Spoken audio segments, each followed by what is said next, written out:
চেনে। আর তার থেকে আমার বড় পরিচয় হলো যে আমি নাকি খুব ভালো নাচ করি।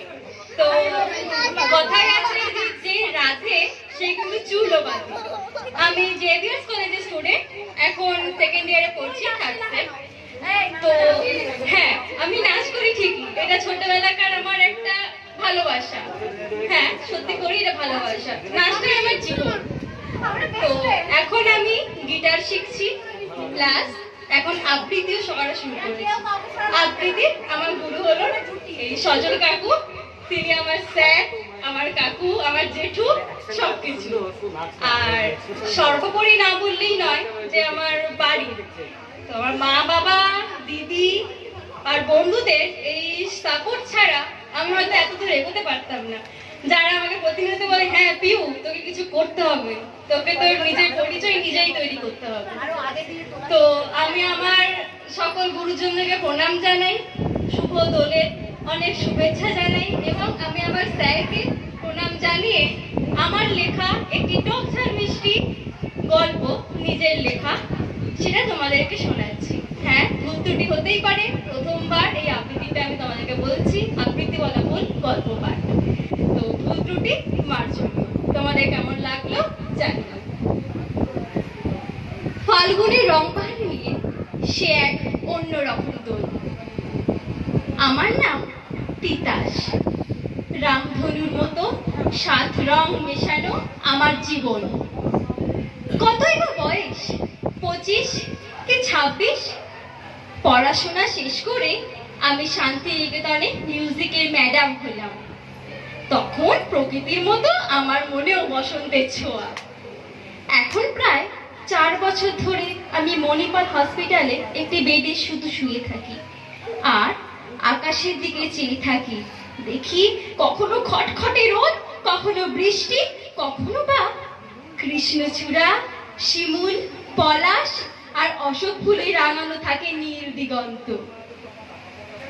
4 বছর আগে এইরকমই নীল দিগন্তে ওই ফুলের আগুন লেগেছিল। তখন সকাল 10টা। ওরে গৃহবাসী গানটির সঙ্গে নাচতে নাচতে একদল কচিকাঁচা প্রসেশন বের করেছিলাম আমার শহরে। সবার শেষে আমি গান করতে করতে যাচ্ছিলাম, হঠাৎ একটা সাদা রঙের মারুতি ভ্যান আমাকে জোরে ধাক্কা মারে। মুখ থুবড়ে জোরে রাস্তায় পড়ে গেলাম, আর উঠতে পারলাম না। সেই মুহূর্তেই আমাকে পাড়ায় কয়েকজন লোক এসে তুলে আমাকে হসপিটালে অ্যাডমিট করে। ডাক্তার, হসপিটাল, নার্সিং হোম অনেক কিছু করা হলো। সবার এক কথা, আমি আর কোনোদিন উঠে দাঁড়াতে পারবো না, হাঁটতে পারবো না, চলতে পারবো না। আমার কোমরের হাড়, হাঁটু এবং গোড়ালি ভেঙে গেছে। আমি আর কোনোদিন উঠে বসতে পারবো না। কি যন্ত্রণা সেই সময় আমার। আমি কি গান করতে পারবো না? আমার নাচ, আমি তো নাচও করি, নাচ করতে পারবো না আমি? উঠে বসবার ক্ষমতাটুকু আমি হারিয়েছি। জীবনে যন্ত্রণা ছাড়া আমার তখন আর কিচ্ছু নেই। ভালো চিকিৎসার জন্যই আমাকে মণিপাল হসপিটালে ভর্তি করা হয়েছিল। নার্স দিদি আমার দেখাশোনা করে ঠিকই, কিন্তু আমার কাছে কেউ আসতে পারে না। গোটা গা আমার গায়ে দুর্গন্ধে ছিঁড়ে গেছে, আমার গায়ে কেউ ছুতে পারে না, আর ভালো লাগছে না। তবু আজ আবার ফাগুন লেগেছে বনে বনে, খুব বাঁচতে ইচ্ছা করছে। সেই তাগিদে আমি উঠে দাঁড়াতে গেলাম, হাঁটতে গেলাম। ব্যথা যন্ত্রণার কথা 1 নিমিষের জন্য আমি ভুলে গেলাম। কিন্তু দাঁড়াতে গিয়েই আমি মুখ থুবড়ে আবারও পড়ে গেলাম। না, সেই সময় আমার আর বাঁচার কোনো জায়গা ছিল না। সবাই ছুটে এলো।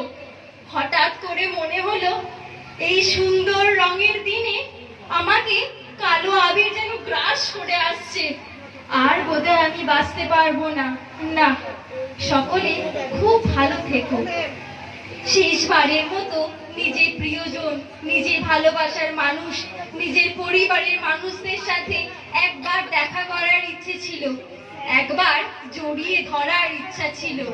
কিন্তু জড়িয়ে ধরবো কি করে? আমাকে যে কেউ ছুঁতে পারবে না। কি আর করি? সবাইকে যখন দেখলাম, আমি শেষবারের মতো আমি গান গেয়ে বিদায় জানালাম। রাঙিয়ে দিয়ে যাও যাও যাও গো এবার যাবার আগে। ধন্যবাদ।